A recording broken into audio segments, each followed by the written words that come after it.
Resolution number 10 is a resolution to amend the previous motion approved in regular session on September 8, 2014 concerning gun-free zone. And we have a special speaker with us here today that I'd like to introduce at this time and call forward Mr. Richard Archie with the Tennessee Firearms Association. Mr. Archie, we welcome you here. Thank you. I'm no longer a resident of Gibson County, but I grew up in Milan, Tennessee, and several of you know me here. Counselor over here grew up about 200 yards from my house, so I've been a member of Gibson County in heart ever since I graduated high school in 1972, and actually played on John Tucker's first state championship football team. So there is history for me to be a Gibson County member. I'm here today to speak about the recent gun-free zone. Notice the signs on the back here saying that now the county has decided to take responsibility for the safety and security of everybody in this room. I'm not sure that's necessarily what you want to do, because I think that sign up there now has put you in a position that you don't want to be responsible for. However, I am currently the West Tennessee Director of the Tennessee Firearms Association. I spend quite a bit of time on the study of these issues. It's a position that I spend a lot of time out here. Y'all talking about taking off from work and stuff. I don't get paid a dime for all the different meetings that I go to or the places I drive. It's my passion that I have, and I'm a volunteer to do that. One of the things I think we need to understand here is that Tennesseans have always been volunteers. It's our nickname. There's a popular misconception that football in Tennessee, Go Big Orange, by the way, is where we got that nickname, but it is not. In 1813, Governor Willie Blount called for 1,000 volunteers to join Andrew Jackson's regulars to go down into Alabama and to fight the Red Sticks. That was the Creek Indians. And the term that we hear all the time, good Lord willing, the creeks don't rise, doesn't have anything to do with water coming up in the ditch and you being able to get across the road. It has everything to do with the Creek Indians at that time, who marauded through West Tennessee and killed people. And what they were trying to do at that point in the War of 1812, the governor called for 1,000 volunteers to go with Andrew Jackson to Alabama to fight the Creek Indians, and 3,500 people showed up. They were carrying their own weapons and munitions. Also, in 1846, Tennessee Governor Aaron Brown issued a call for volunteers for 2,600 people to join the Texas War of Independence. By the time they counted all the heads in Tennessee, there were 30,000 individuals who showed up with their own personal weapons and their own munitions. Tennesseans have always had a history of fighting for the right cause. We don't necessarily wait for everybody else to take care of us. We do it for ourselves. I'm also a student of the Tennessee Constitution, specifically related to these issues. The admitted author of the state constitution, written in 1796, by the way, was Andrew Jackson. They penned this with about 20 people together up on the other side of Nashville, and he got on his horse and he rode to Washington, D.C., and he handed our Constitution to Thomas Jefferson. Jefferson read it that night, and he came back to Jackson the next day. He said, "This is the least imperfect and most Republican of all the state constitutions that I have seen." They carried it across the street to the federal Congress, and we were admitted into the Union without it even coming back and having to be ratified by the people in Tennessee. It was that good. The original section in our Declaration of Rights, which is akin to the Bill of Rights in the federal Constitution, was Article 11, Section 26, that the free men of this state have a right to keep and bear arms for their common defense. That was the end of the line. In 1870, after the Civil War, we had to rewrite our Constitution to be readmitted into the Union, and they changed at that point and put a codicil on the end of it and said, however, the legislature shall have power by law to regulate the wearing of arms with a view to prevent crime. They instituted that year the intent to go armed clause in the state of Tennessee code annotated. Basically, this is a Jim Crow law that was put in place to make sure that freed slaves did not have an opportunity to bear arms for their own defense at home. It's still on the books in the state of Tennessee, by the way. Most other states have removed that, but it is still a crime in the state of Tennessee for any person in this room who is not a post-certified law enforcement officer to leave the confines of their personal property with a loaded firearm. Now, a lot of people, like me, have purchased from the state a handgun carry permit. But if you will read on that, what that is a defense against prosecution. It does not give you a right in the state of Tennessee to go armed. It is still an illegal activity for you to leave your home or your personal property and walk amongst your brethren with a loaded firearm. You can purchase your right, at which point it's no longer a right, but it's a privilege, by going through the handgun carry permit process, but it is still simply a defense against prosecution. We have had one Supreme Court case in the state of Tennessee that deals with this. And it was, in fact, in Gibson County, Tennessee. A gentleman named Mr. Andrews was a rental property owner, and he was going about his business of picking up his rent for some recalcitrant folks who didn't want to pay him. And he was threatened on his route to pick up his rent. And so he put his pistol in his pocket the next month, and when he went out, and he was arrested by the Gibson County Sheriff. And he carried it all the way to the Tennessee Supreme Court because he said, my constitutional right to provide for my own defense is shown right there. The precept is there in the Constitution. Here's what our Supreme Court said. The Tennessee Supreme Court had recognized that the General Assembly has the authority under this section of the Constitution, Article 1, Section 26 at that point, to enact legislation to regulate the wearing and carrying of arms in public. Any such enactment, however, must be guided by and restrained to this end, and bear some well-defined relation to the prevention of crime, or else it is unauthorized by this clause of the Constitution. Last year in the state of Tennessee, there were 475,000 handgun carry permit holders. Of that entire number, and I want to get this right, 328 lost their permits for any reason, and these include failure to pay child support, by orders of the courts regarding domestic disputes, DUI convictions, or being considered, and also you have to put in there convicted of a felony, and by being considered a danger by the courts. So all those different things that can happen, 328 out of 475,000 permit holders lost their permit for any of those reasons. That's less than 1/10,000th of 1%. If you can find me another group in the state of Tennessee that's that law-abiding, I'd like to meet them and shake their hand. Arguably, permit holders in the state of Tennessee are the most law-abiding group of individuals you can find. The Tennessee Constitution provides that every person chose to any office of trust must take an oath to support the Constitution of this state and of the United States. Government has no rights, folks. Government only has power, and you derive your power from the consent of the governed. When you step forward to take your position, you are a legislator here in Gibson County. You've taken on a sacred trust, and you raise your hand, or you affirm to know that you would do nothing that would impinge upon the rights and privileges of the citizens of this state to enjoy those freedoms given to them by our Tennessee Constitution. In Article 11, Section 16, the Bill of Rights is declared invalid, and this talks about our Declaration of Rights. The Declaration of Rights, hereto prefixed, is declared to be a part of the Constitution of this state and shall never be violated on any pretense whatsoever. And to guard against transgressions of the high powers that we have delegated, we declare that everything in the Bill of Rights contained is accepted out of the general powers of government and shall remain forever invalid. That's some pretty strong wording right there. The boys put this together, didn't want there to be any question. They didn't want folks to be able to sit around and decide what was right or wrong. They laid it out. They sacrificed their blood and treasure to make sure that we, in fact, have these rights held inviolate for perpetuity. We're charged by our Constitution to provide for our own defense. Law enforcement is not responsible to provide protection to any group or individual.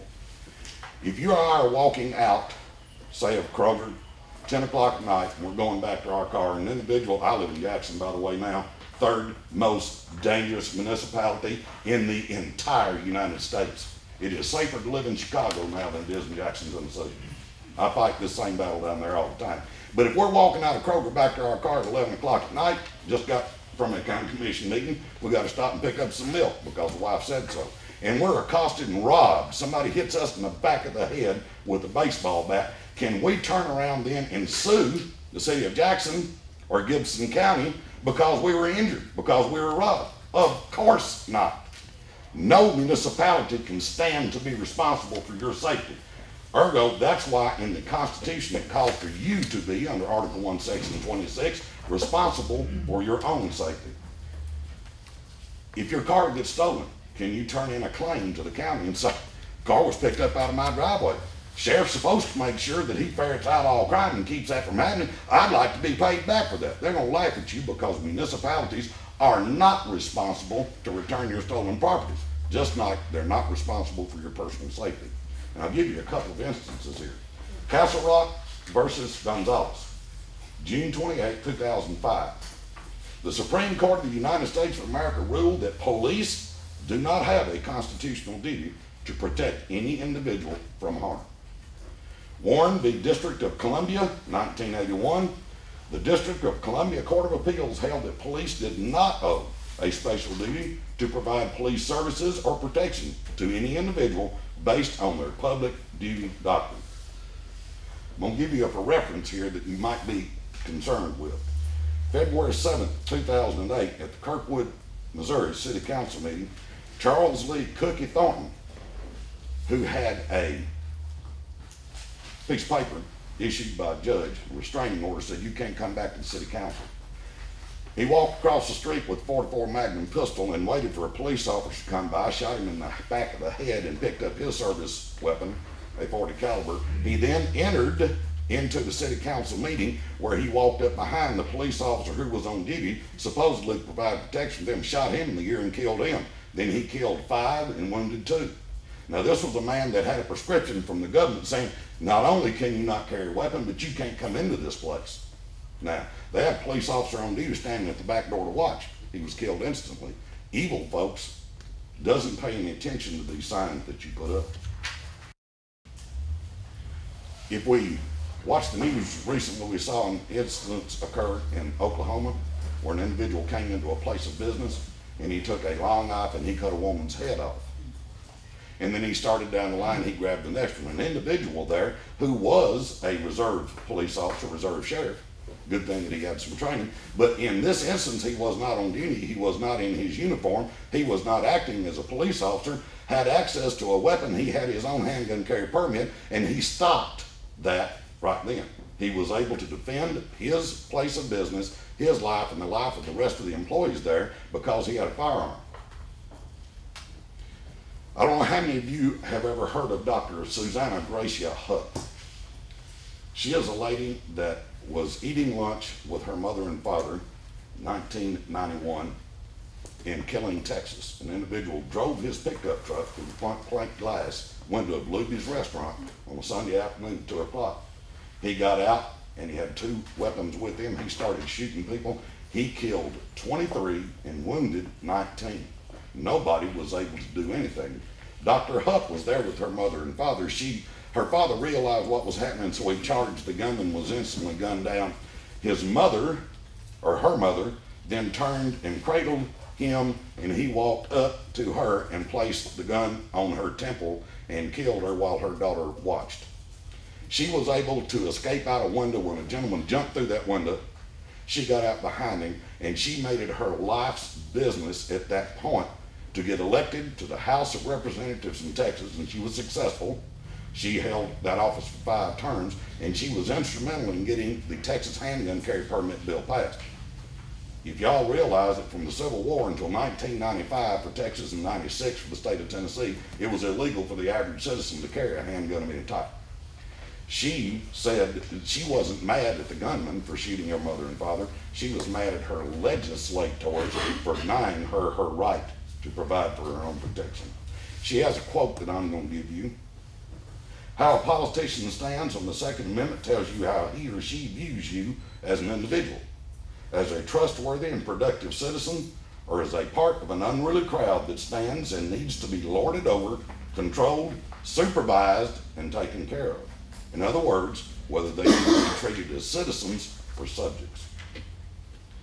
Law enforcement, well-meaning, is not charged with supplying personal protection to the individual.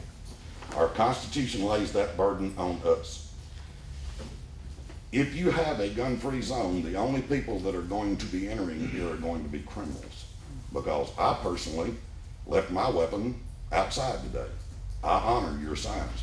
The average criminal who doesn't intend to honor any law is going to look at that and realize that he has a stress-free work environment. I implore you folks, think about this situation. These laws given to us by our founders were there for a purpose, for folks to decide that they want to take away the ability of the individual to provide for their own personal defense, to me, is ridiculous.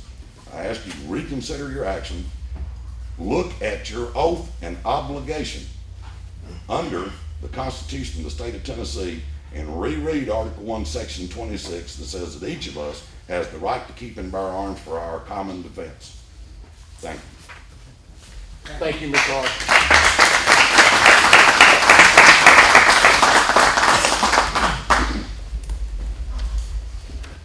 Well, very well put and well said, Mr. Archer. Thank you again for being here. We appreciate you being our guest here today. At this time, I'm going to entertain a motion on resolution number 10, and then we'll open the floor for discussion. Motion's been made by Commissioner Hughes and seconded by Commissioner Archer. And again, the motion is to allow concealed carry in these meetings, to amend the previous motion made in September to allow concealed carry on a yes vote. Who's the second? Who did you say? Mr. Locke. Okay, Mr. Locke. Mr. Archer. Did I say Mr. Locke? Thank you, sir. I might have said Mr. Archer. All right. Mr. Law. Either made the motion, I can't do Yeah, it. he did. That said, we have a motion and a second. I'm going to open the floor to discussion. Before we do, Ford, I want to call on you to offer opinion on the legality of the action taken at the September meeting and advise the body as to where their authority lies. Okay, two things. First of all, I did grow up a couple hundred yards from Richard, and everything Richard said is true. The Constitution does, everything he said is true. We have no disagreement with Richard at all. Tennessee has a statute, and I didn't bring it with me, but there is a statute that the legislature has passed that allows the vote that we took back in September to not only be legal, but frankly, that's what the statute was designed to do, was to allow you all to make that decision. Moreover, so what you all did in September, case closed, I believe anybody in this room would agree is legal. We did not, that's my only job is law. I'm a county attorney, I'm not elected to office like y'all are to make decisions, but it was legal. In addition, the Attorney General's office has also opined that you all can do that. So there's no question in my mind. I mean, it was legal what we did. We have two other things that I don't know some of you all are aware of. Is we have a lease agreement with the University of Tennessee as well as the Farm Service Agency, FSA. And in that lease agreement, both of those require us to be, to not have the guns in this part that we lease to them. And so, because of the access of this building, it's considered one unit. So if we were to follow this motion and change the mind that was already been decided, then we would potentially have a problem with our lease with both the University of Tennessee and the FSA office. They alerted us to that, they being the FSA office alerted us to that several weeks ago. And so just again, being a county attorney, that's all I am in this deal, is certainly what action you all have taken would be what I think any county attorney would say puts you in the best legal spot with our leases as well as the statute itself. Yes, sir. Mr. Floyd, what does that lease amount to? What are they paying us a year? Oh gosh, dog, it's a really good. Lanita, what is the FSA people pay us? So much a square foot? So much a square foot, and it's about $80,000. Just USDA is 85. We have. Yeah, I've seen we have FSA, a USDA. This is a 10-year lease, and it is murder to get. In fact, we had to pay $6,000 for engineers to come in here from Arkansas for a seismic evaluation. It's approximately $80,000 a year, and I said FSA, that's under the domain of the United States Department of Agriculture. Yes. Did they lease this park? Just up there? It it's unclear as to whether this auditorium falls under the authority of that They don't lease. pay lease It's just for unclear. it. No, I don't think they pay the lease. I don't either, and in all Neither honesty, do I don't think they, I really don't think they have authority over this meeting place. But you do, as a body. Floyd, prior to the last September meeting where this gun-free zone was implemented, citizens had the right to bring concealed carry in here. Was there ever a problem? No. Now, I'll say this much, I wasn't aware of the lease provision, which of course was in effect at that time too, but no, there wasn't a problem, we haven't had a problem. Yes, ma'am? If our sheriff's department isn't legally responsible for protecting us, and I'm shot, what keeps David from suing the county? No? I understand. Okay. That's a point certainly to be What keeps considered. Sue from suing the county? Her husband. In Because other words, she- we took action that de-armed people, but at the time, part of what you all passed is the sheriff is here, the chief deputy is here, Captain, I can't see back there, Roger Gray was here earlier, and there's always, certainly it makes me feel better to know that there's gonna be some armed people, law enforcement officers here, and I think there's always been. But yes, I understand the point. Floyd, Yes, sir. you familiar with this more than us probably. I got this off of I think off the Tennessee Firearms website if I was on the right site, but the Tennessee legislature doesn't allow any guns, correct? Right. And this is the county legislative body, so I feel we perfectly have the right not to allow them in here. Also, according to that Tennessee Firearms website, schools are not allowed to have guns. And one meeting out of our 6, we host the youth leadership class, which is a school function. Around 25 or 30 kids come in here. And I think we should adhere to their policy, being as they're bringing their students in here. Any other questions? Mr. Hughes? You know, they don't allow guns in the courtroom and having hearings there. Looks like to me this would be under, I mean, we're having county business here. I know that's not like a courtroom, but it looks like people would be willing to say, well, you know, if you don't allow it in the courtroom in downtown here you wouldn't allow it in a courtroom like this, a meeting room where they're conducting business that affects those people down there and money and that kind of thing, you know. Mr. Phillips, yes. You was talking about the lease a while ago, the guns-free zone was in the lease. Yes. Or why didn't they have the sign posted on the door It's posted on the hallway. Are you talking about prior to this? prior to Yeah, all this? 6 months ago? Yeah, Yeah, yeah. I'll be honest with you, I don't think we were, maybe the mayor was aware, but I wasn't aware that that provision was in our lease. It's always been posted. It's always Oh, been it's posted on the okay. lobby post. well, I'm talking about on this door. It wasn't on this door, right? Yeah, but it's always been on the lobby bulletin board. Okay. And It's again, all- there's a question as to whether this falls under that authority also, and under the terms of that lease agreement. No. So that's- But there could be a question of whether or not they would have to honor the contract if we allowed armed firearms to be Yeah, carried. you get into, somebody asked about the lease, if you want to be hyper-technical, if all of the people that were carrying guns, and we've changed our mind, if they came through this door here, possibly, arguably, maybe, that wouldn't be violating the lease, because if they came through the front door, they wouldn't be violating the lease. Because I know that front door. That hallway is part of the lease. Yes, I know that is. The restrooms are part of the lease. That's what we had to re-engineer. If y'all notice, the restrooms are different. So, I mean, if it's gonna be a gun-free zone, they need a sign on every door that goes in that is exactly right. And, Yes. and I want to point out something just real quick here, a couple of things really. The fact that the sheriff is here, 2 deputies are here with guns, it's not really a gun-free zone. But we've got them here to provide security if they continue to do so. I want to point out something. The signs you see on the front door here as you came in, you don't see them on the courthouse. When you come to the courthouse where my office is, and there's a reason for that. The county commission hasn't provided funding to provide a full-time security officer at the courthouse. So until they do, I'm going to provide security for my office and have. So beware. I'm as pro-gun as anybody you'll ever meet. I want enough guns to arm a third world rebellion if I want to. But it's up to you guys to decide. I want you guys to feel safe. I've never felt unsafe. I didn't feel unsafe when the people were coming in with the open carry. You know, it looked odd. I'm gonna be honest with you. It looked out of place to me. And I'm as pro-gun as anybody, but I did not feel unsafe. I felt a lot of times, but I never felt unsafe.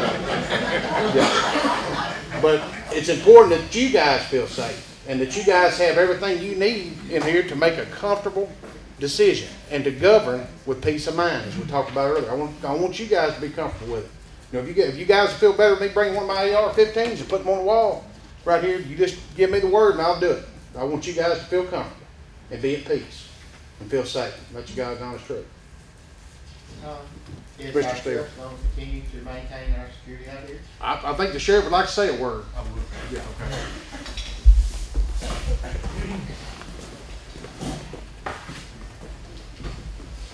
I appreciate y'all giving me the chance to speak on this. To answer your question, Mr. Steele, yes. Regardless of what y'all pass today, we'll continue to provide security. Mr. Archie made the comment that we're not obligated to protect you. I may not be obligated on paper by the Constitution, but when I took the oath to become a police officer 20 years ago, I assumed that responsibility and that obligation. I'm going to do it to the best of my ability. Now, can I be everywhere or my deputies be everywhere at all times to protect you? Absolutely not. I'd be blowing smoke up you if I told you that we could. But I will tell you it is a personal obligation of myself to do everything we can to make you safe. I'd like to speak to, I would like to back up to clear up a gray area before the last county commission meeting. I was in a meeting with the mayor and Floyd about another matter before y'all's last meeting. Floyd brought up to me that this was an issue and they were going to bring it up for a vote. He asked me if we would provide security at the county commission meetings. I told him sure. I followed that up with, to me, it doesn't bother me for someone to be armed if they have a permit, a legal permit and a right to be armed. It doesn't bother me. But I don't have a vote. I didn't have a vote in September when y'all voted on it. I'm not going to have a vote today. We moved on to the other business that we were discussing. He simply wanted to know if I could provide security. Fast forward to September's meeting. Y'all voted on it, you passed it. I was approached by someone that said, can you believe they just passed this? And I said, well, I knew they were going to bring it up for a vote. I told them that it didn't matter to me. And then someone else started speaking to me and I left the conversation at that. And that conversation was misunderstood. What I meant, and I should have finished my thought process, was it didn't matter to me that they come in armed as long as they had a carry permit. Now, from a law enforcement standpoint, if I go in Walmart and I see somebody walking around with a gun on their hip, it concerns me. I don't know that person. I don't know what their mental capacity is. I don't know what their criminal record is. And if I'm with my family, I'm not going to approach that person and ask them to see their handgun carry permit. I'm going to leave them alone. It makes me uncomfortable. I believe in concealed carry permit. Me and Commissioner Hughes had this conversation on the phone and by email. And at one point, Commissioner Hughes said, I suggested that, I said, maybe you need a compromise. Maybe it needs to be concealed carry permit. I've been involved in law enforcement a long time. One thing I've learned is that our court system, our laws a lot of times are compromised between two opposing views. I arrest someone, I charge them with 5 charges. Their defense attorney is going to call me, want me to throw out every charge. Well, I know I can't get 5 convictions. They know I'm not going to dismiss all the charges. So we meet in the middle and we come up with a solution that's best for us. Commissioner Hughes told me at that point, he said, well, I don't believe I want to compromise my views. And I understand what he's saying, but what I'm saying is I'm not asking someone to compromise their views. I'm just asking you to compromise with the person that sits on your left and right that may think different than you. Again, I don't have a vote in it. I campaigned stating I supported the Second Amendment. I stand here in front of you and hold that same stance. I support the Second Amendment. I'm a veteran of the United States Marine Corps. Happy birthday to the Marines today, by the way. Today's their birthday, in case you didn't know. 20-year law enforcement officer. My wife is armed. My house is armed. I believe in the Second Amendment. But I believe there needs to be a compromise. If the commission votes to allow firearms in the building, I believe they need to be concealed. That's my opinion. If someone comes in the back door to shoot this place up, whether you got your gun strapped to your forehead or hidden under your jacket, you can do the same thing and you'll accomplish the same task, whether you got to flip your coat back to pull it out or pull it off your back. It's not going to matter. So again, I appreciate y'all letting me speak on it, tell you my stance on it, the sheriff's department's stance on it. We will provide security no matter what y'all vote for. I don't know if they used to in the past, but we will continue. We have a deputy here today. We're short-handed. We're running a real thin crew right now, but we managed to get one here, and if he leaves, we'll move to the back of the room so we can watch the back of the door then. Does anybody have any questions for me as far as what we can do at the sheriff's department? Commissioner Steele? If for some reason somebody went to shooting and everybody brings firearms out, who are you gonna shoot? Well, good question. But I look at, to me, common sense takes over. If I'm in the back of the room and somebody comes in the back with a weapon drawn and starts shooting in this room, I knew who was in this room when I entered this room. I know who entered this room after me with the firearm. I'm going to eliminate the one that I deem the threat, which would be the one that come in the back door that wasn't here when this meeting started. What if there was two of them, one of them come in early and was sitting on the side? Again, I could what if it all day. I'm just telling you from my point of view. What I'm saying is, if somebody goes to shooting, isn't it easier to take care of the problem with the person that's got the guns? Sure, it can be. It can. I mean, it eliminates who you have to pick and choose. Sure. If there's two people, one here early and one late, and they decide they want to shoot us up, I mean, and everybody else draws their weapons, wouldn't it be easier just to shoot the two that had the weapons? These type crimes are unpreventable. I wish I could stand here and tell you that there's laws in place that's going to keep it from happening. Mr. Archie spoke about the crime rate in Jackson, Tennessee. They can do what they want. They can put 100 new patrolmen on every shift, 3 shifts a day. The shootings ain't going to stop. If somebody wants to do it, they're going to do it. It's unpreventable. I'm just saying, from your point of view, if you're going to have to start shooting, do you want to shoot everybody in here that's holding a gun, or do you just want to shoot the ones? No, and I'll tell you, I've been in a situation where I've used my firearm. It's a split-second decision that the courts are going to take years to pick apart and pick me apart and analyze me over my split-second decision. You know, we could hypothetically talk about it, and we could what if it. If you were in cahoots with somebody that's going to come in and start shooting, they come in and start shooting, and then you jump up with a weapon, and it's chaos in here, and I look up, and you're shooting Miss Moss, not the guy that come in with the door with the back gun, I may shoot you. And if I'm wrong, I'll defend myself in front of the court of law later on, and I'll stand in front of them, and they say, why did you shoot Commissioner Steele? He had a carry permit. I'm going to say, well, I saw him shoot Miss Moss in the side of the head, not the threat that come in the back. But you know, I'm just here to tell you that I believe in the Second Amendment. If you vote to make it concealed carry or not, we're going to provide protection the best we can. I've got all kinds of world, you and your deputy taking this courtroom, and that's the only one I would want to have another. And that's fine. And that's fine. If that's what y'all vote, again, I don't have a vote.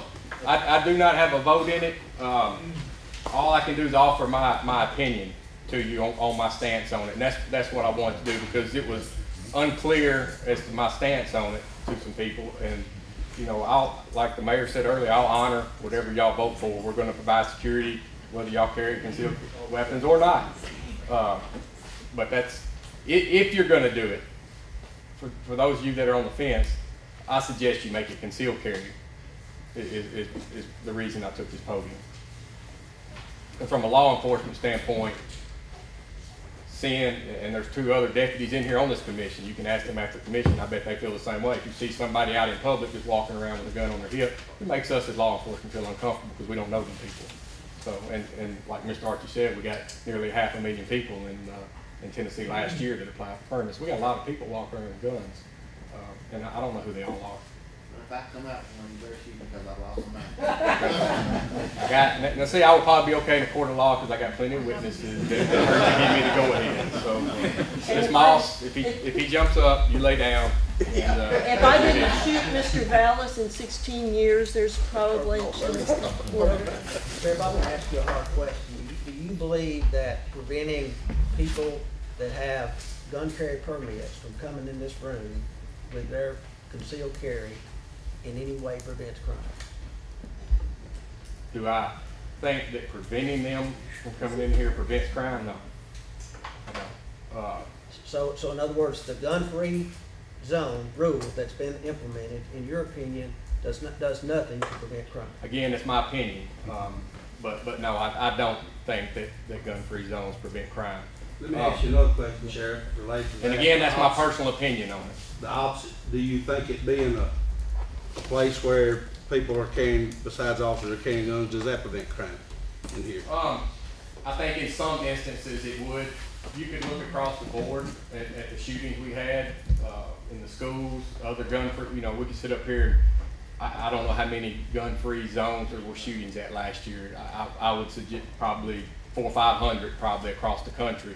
But I would also offer to you that there were probably more shootings than that in areas where guns were allowed. A criminal is not going to abide by the laws. If they're not right in the head, they could sit out in their car and watch every one of us come in with a pistol on our hip. They got it in their mind they're going to come in and do it, they're going to come in and do it, and there ain't nothing we can do to prevent it from happening. All we can do is take action after it happens. I wish I could, like I said, I wish I could tell you these type things were preventable, and it's absolutely not. I'd like to add to what the sheriff's saying. I've been a commissioner. This is going on my third term, and this is Commissioner Cody's second term. And and both of us, by the way, are deputy sheriffs. I don't think anyone has ever seen us at any meeting with a weapon that you could see visibly. And I don't think we've ever intimidated anyone because of the fact that we're deputy sheriffs and we are authorized to carry weapons. I offer this to you for those of you that are for it. When I started campaigning, one of the first speaking engagements I had was in Milan at the Patriot Party, and it was a big crowd. Steve Hilton, it was the night he announced he was going to run for county mayor, so they had a large crowd. And they asked me, said, will you take questions? I said, sure, but just be careful what you ask me, because I'm going to tell you the truth. I'm going to give you my honest answer, whether you like it or not. I'm not going to sugarcoat it, try to win your vote. So that's what I'm doing. I'm giving you my honest opinion about what we have here. But also, sometimes, primarily for the ones that want the concealed carry permit, sometimes it's all in your approach. It's all in your sales pitch. I'm pro-gun, but carrying it around on your hip makes people uncomfortable. So for me, knowing I'm pro-gun, if I want to prevent people from being uncomfortable, I conceal it. Then it causes less friction, less resistance for my belief from those that don't believe like me. It's like saying, getting drunk is not against the law in your house. Getting drunk in public is, because it offends those people in public and it becomes a safety issue. So it's kind of the same thing. It's, I'm not saying that if you're for this to compromise your beliefs. I'm just asking you to compromise so the people next to you, you may get further in trying to accomplish what you're trying to accomplish. How are we enforcing, if we have a gun-free zone, how are we going about enforcing this resolution? We haven't addressed that yet. This just was passed. This is the first commission meeting we've had since that resolution was passed. And again, I don't have a vote on it, but guess who's going to be the bad guy when it's got to get enforced? The one that don't vote. So again, whatever y'all vote to do, I guess I'll be the bad guy to take a hit on it if we have to enforce it. So, yes, sir. Sheriff, do you think the public knowledge that concealed carry legal here could be a deterrent against violent criminals coming in and It could, like I said, some people, and again, this is my opinion, in their state of mind, depending on what their thought process is, it would deter them if they knew it was a concealed carry zone. Then there are other people, regardless, like I said, if they sit outside and watched us all march in here 2 by 2 with rifles slung over a shoulder, if they decide that they want to come here and shoot somebody, they're going to try it and not care if they get shot back or not. But you know, I think to a select number of people, then yeah, it would probably be a deterrent to them. I got a question for the attorney. This vote, will this apply just for this forum, or will it apply for even committee meetings? No, it was. Sometimes we have people show up in committee meetings the same way. Yeah, to my knowledge, those are at the courthouse, and there's not a law enforcement officer present. I'm sure you are. Yeah. But no, this would just be for the commission meeting. That's to my understanding what the motion is. And what we passed, I believe, was limited to the commission meeting. So no, it would not attend prior meeting. I believe for it, I'm not sure, but I believe the minutes reflect that it was commission meetings and committee meetings. And the resolution before the body says the county commission discourages open carry at commission and committee meetings. Okay, then the answer is yes. Thank you. Paula, this resolution before us is, it's not concealed. It doesn't say that. I mean, I'm reading it. No, that was, no. It says open carry. Right. He discourages open. All right, Mr. Mayor, how about a question? We've had a lot of discussion. Sheriff Thomas, we appreciate the input. I'd like to speak before we get voted, please. Commissioner Eden. Folks, this is near and dear to my heart, the Second Amendment. I grew up in the South. I'm a big hunter, and you know, I'm just not afraid of guns. But I understand that there are people that are afraid of guns. But I respectfully submit to you that this is not an issue of what you like or dislike. This issue before this body is much deeper than that. It is a constitutional issue. It's a constitutional issue. The Second Amendment of the Constitution of the United States says that we can keep and bear arms. Now, there's a lot of talk about why that is, but the fact is, it's there. The state constitution, and it's in your resolution. I put it in there for a specific reason so that you are aware of what the state constitution requires of this body. When we act, folks, we are the government. So when we act to regulate guns, we are a governmental body acting to regulate guns, and we must follow the federal constitution and the state constitution. We all raised our hands and swore to do that. And if you look at the state constitution in the resolution, the only basis that we have to regulate guns is in view to prevent a crime. So if this no gun-free zone does not do anything to prevent crime, it is unconstitutional. There has to be some basis in it that will prevent a crime. So let's talk about now, who does a no gun-free zone apply to? The average citizen that does not have a permit cannot come under state law, cannot come through those doors carrying a gun. The average citizen cannot come through those doors. Their state law already prevents that. The average citizen can't come through that door with a shotgun or an AK-47 or any kind of machine gun or anything like that. There are laws in place that prevent that kind of thing. That can't happen. The only people that this applies to is people that have gone out and got a carry permit. And a lot of people look at their permit. How many times have you heard the term concealed carry? If you look at the law, it doesn't say concealed carry. But that's what more people than not that have a carry permit think it is. Well, what do you have to do to get a concealed carry? Who are these people that we're trying to protect ourselves against by virtue of this rule? They have undergone a thorough TBI check. They have no history of a major criminal offense. They have no history of mental illness.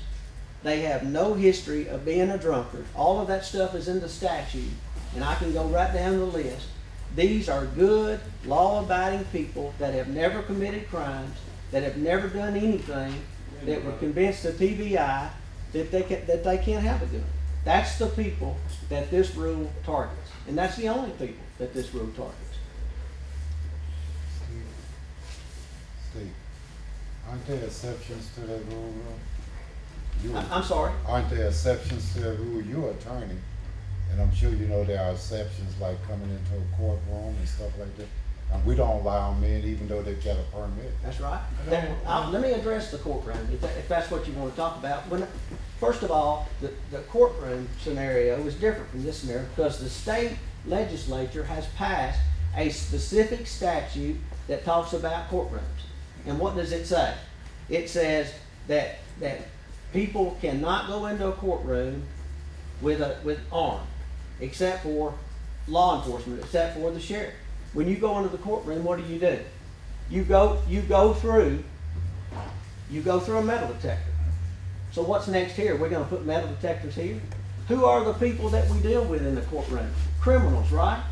We're dealing with criminals in the courtroom. So it's an effort to keep those people that have already shown us that they're not going to obey the law from bringing guns into it.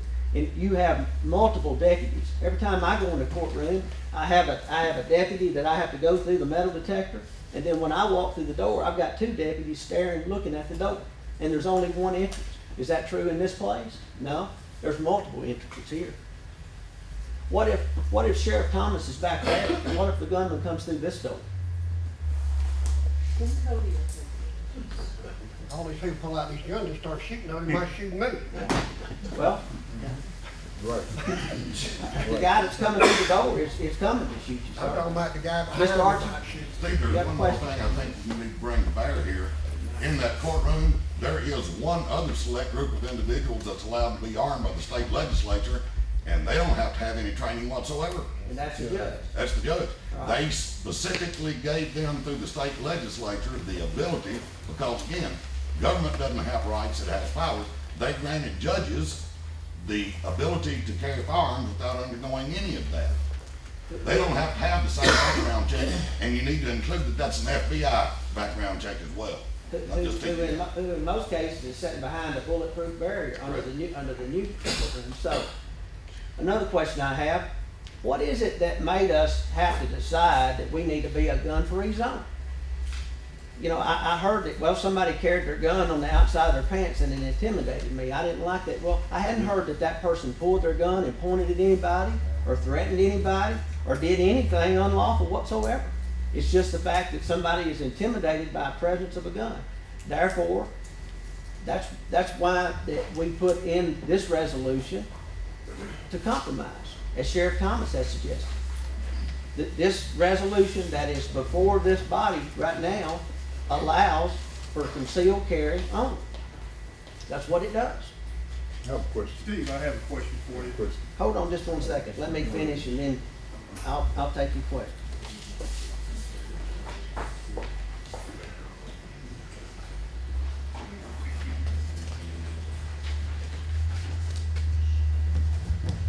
I know that we're smart folks in here.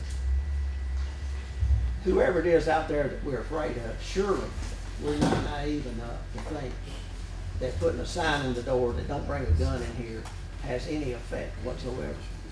Folks, the only people that this rule applies against is law-abiding citizens. And unless there is some basis to think that those law-abiding citizens are going to commit crimes, the action that we took two months ago was completely against the state constitution. All right, who had questions? I had a comment, Steve, to the alderman over here. When we did our handgun carry permit, we have to go out and qualify hunter range. As a retired military police officer, I qualified expert with my weapon. I have no problem in hitting bullseye where I want to shoot. And most everybody that's ever took a handgun course has to qualify with that weapon. How about the state legislature? They won't allow guns in there. And you say they won't allow guns in the courtroom because there's criminals in there. Well, They won't even let the senators and the representatives carry guns. There is security. To get there, you've got to go through security. Do you want to start that at county commission meeting? Steve, Where do you stop? I'd like to answer that. Okay. When you go into the state legislature, and I go quite often, the legislators and their staff, when they get to the metal detector, they make a turn. They don't go through the metal detector. And most of our legislators are deputized. They're in a political position that most of them, they're sheriff deputizing, so they can legally carry in the legislature. So they're not disarmed. I just say this, are we gonna jeopardize $80-something thousand in money get from the federal government? Or we don't know the answer to this. I don't think. Mayor, we talked about this a long time. That's right. Call it that way. Guys, there's been a lot of good input on this. Commissioner Hughes, we appreciate your input. I think it's been a long discussion. Tennessee code is very clear. You as a body have the right to hang that sign on the door. You change your mind, I'll hang a different sign on the door. It's up to you to tell me what sign to hang. Question is being called for. Again, a yes vote is to allow concealed carry in the meeting. A no vote is to keep the rule as passed in September. I want to be clear on that. Mr. Mayor, with the language that you can still carry openly, it's just discouraged. It doesn't say you can't, it just says discouraged. I just wanted to point that out. I had a question about that. You know, I would feel better about it if it said disallows instead of discouraged.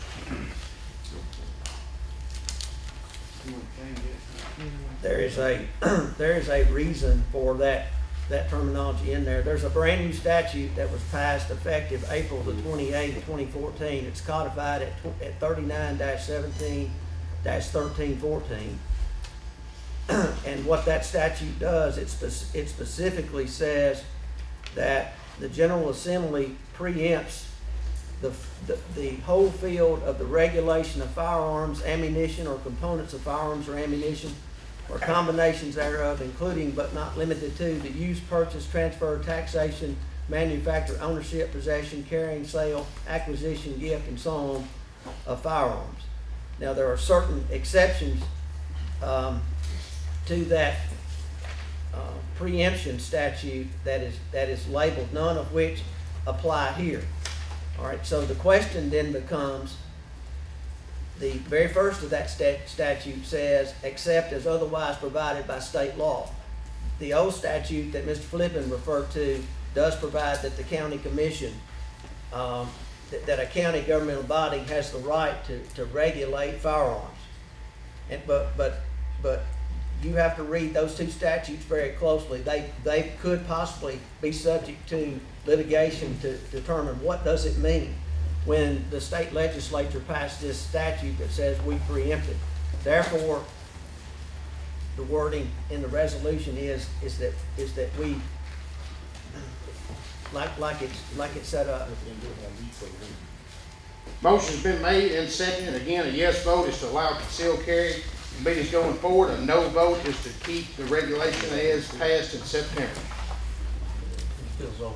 Madam Clerk, please call the roll. Commissioner Hughes? Yes. Commissioner Egley? Yes. Commissioner Cunningham? No. Commissioner Sykes? No. Commissioner Longmire? No.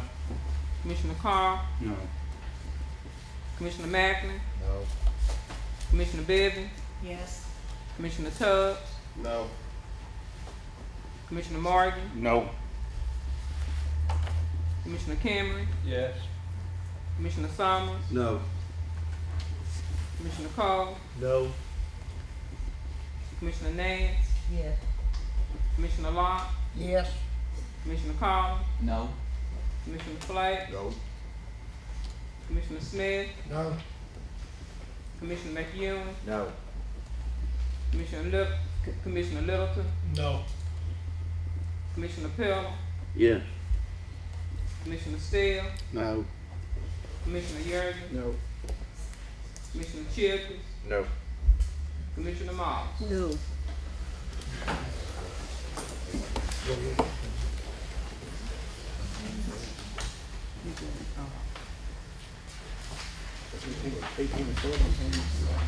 You got 18-7. 18-7. Motion fails. Moving on to resolution number 11. Res- How about a break before we go to Yeah, let's do it. Let's take a 10-minute recess. We've got several resolutions left and some late files.